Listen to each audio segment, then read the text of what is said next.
How much confidence do you have in the face of adversity? And not only that, but where does your confidence come from? Is it based on something real, or is it based on just positive thinking? Many people are quite confident they're going to do well in a scenario until they face it, and then they realize, everything comes crumbling down, and their confidence was misplaced. I have oftentimes through the years seen the pregame chatter between two fighters, two boxers or two UFC fighters or whatever, and you'll listen to them espouse all their confidence and how this is going to go and what they're going to do, and then they get popped in the mouth and everything starts to change. They had a false confidence.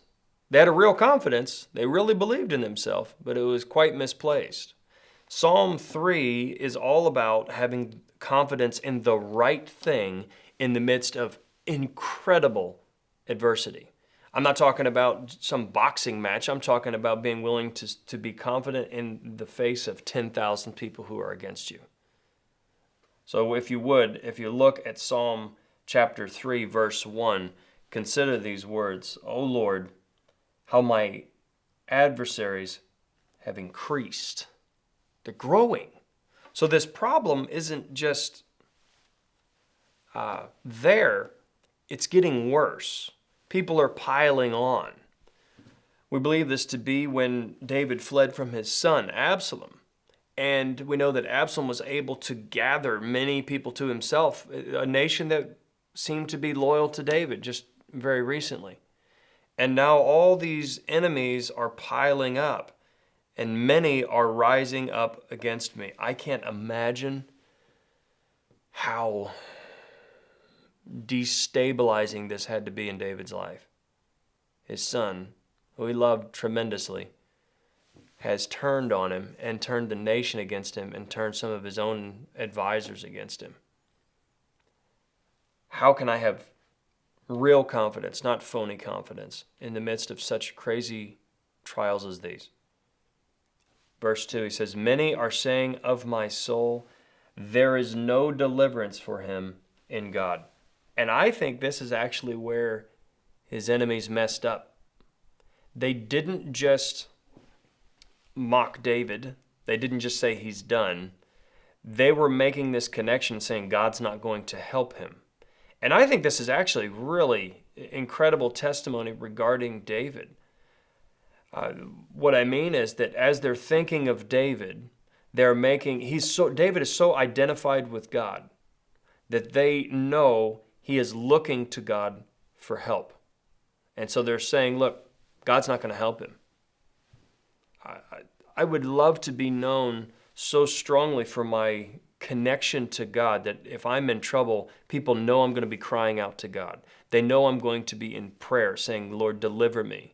And for them to be able to say, look, this guy, this Brian dude, he ain't getting no help from God, from the God he's praying to. That's where our enemies mess up, because they're not just looking at the weakness of my flesh, they're now actually mocking God in the process. I would love for my enemies to make that connection and to see that I am truly looking to God for my help and for my hope. And then now in verse 3, there's the pivot. We move now from sight to faith. So sight is telling him, my enemies they've compounded, they've gotten huge, and they're accumulating, and they are mocking me and calling me out, saying God's not going to help me. And that's all what he's seeing and hearing. That's all in this physical realm. But he pivots. He says, but you, O Lord, are a shield about me, my glory, and the one who lifts my head. So he moves from his present distress to his faith. This is exactly what trials ought to produce in us. That is this pivot, this turning away from what's going on and turning to God. So recognizing, I'm in distress, my life is messed up right now, and I have one hope and one help, and that is God. He is my shield. He is my glory. Verse 4, I was crying to the Lord with my voice, and he answered me from his holy mountain. Now he seems to speak of his trial throughout this in a unique sense. He's so confident in God's deliverance that he speaks sometimes in a past tense reference regarding what's going on. Or what he might be saying here is that he cried out to God for help and he answered me. And part of that answer was even this ability in verse 5 to sleep. I laid down and slept. I awoke, for the Lord sustains me. There's a thing that happens when you pour out your soul and your cares and all your concern to God. There's an ability to be able, as his child, to relax, to truly take all our anxieties and all our cares and bring it to his mercy seat and leave it there. That is therapeutic, for lack of a better way to say it. That is soul purging, and it allows the child of God to rest knowing that they've done the utmost and the most powerful thing they can do in the midst of their trial, which is give it to God. And notice that David prays and he sleeps, but his enemies aren't idle. They didn't go away. Verse 6, I will not be afraid of 10,000s of people. It would seem what's going down, the picture here would be he prayed and slept, and his enemies continued to gather. That's exactly what we know from the story of what's going on with Absalom as he's gathering this army and seeking to crush David. He's not idle, but David's confidence, having poured out his soul rightly to his God, is not in chariots and not in horses and not in men. His confidence is in the Lord. That's where his great hope lies. And so he knows he's sustained by God, even though 10,000 literal people and more have risen up against him. We live in an age where hyperbole reigns. If you give someone a mild rebuke, if you're like, hey, don't do that, most of the young people that I've worked with through the years will be like, stop yelling at me. You're like, in what sense was I yelling? I said, hey, don't do that. There's lots of things like this where we're making big deals out of really small problems and trying to get attention, or I don't know what we're doing. Somehow we think that's not going to backfire on us.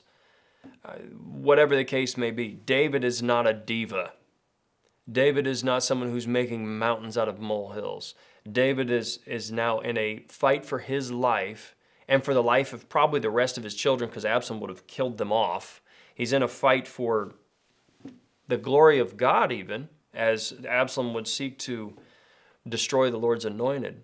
He is in a literal trial for his life, and he's not making too much out of this. And what he says in confidence now is, I will not be afraid, even though my life is in danger from an army. Love that. They've set themselves up against him, round about it. The idea is they've encircled him. They've got him hemmed in. Where's he going to go? Well, we know the story. David would have been defeated, but God delivered. He delivered, and Absalom took the wrong advice, and they were routed. You know, we put a lot of confidence in our own strength, in our own mind, in our own ability. We put a lot of confidence in the things that we've set up, our financial portfolio or our country or whatever it is, the security system we have at our house and all those kind of things. But all those who are wise know that the watchmen labor in vain if the Lord isn't guarding the house. David knew that truth. David spoke of that truth, and he lived that truth, as we see in his writing even here. Verse 7, Arise, O Lord, save me, O my God. For you have smitten all my enemies on the cheek, and you have shattered the teeth of the wicked. Salvation belongs to the Lord. Your blessing be upon your people. So now again he speaks with such confidence in the deliverance of God that he speaks of it in the past tense before it's even happened. That is a type of faith that I aspire to, and I'm sure you do too. To live with a faith in the deliverance of God in the trials of life for the sake of me being able to magnify him on the earth. I don't want to just be delivered from cancer or whatever other trial or people coming after me, like in a scenario like this, for the sake of my own name, or just to extend my life a few years. I want to die from something anyway. The goal, the hope, is to be able to magnify God in my life or in my death. So whatever it is that comes, I want to find the way to magnifying him with my life and my choices. The way to do that most confidently here is verse 8, to proclaim this: salvation belongs to the Lord. Contrast that back with verse 2. What were the enemies of David saying? There's no deliverance for him in God. Now David says, salvation belongs to the Lord. My salvation is in him, and he will deliver, and he did deliver. Your blessings be upon your people. Now he pronounces benediction. God is good, and he does good. Take hope, take confidence in that. Build your confidence on the rock of God in his name, not in the shifting sand of this world and all that it promises. Thank you for joining me. Hopefully I'll see you the next time.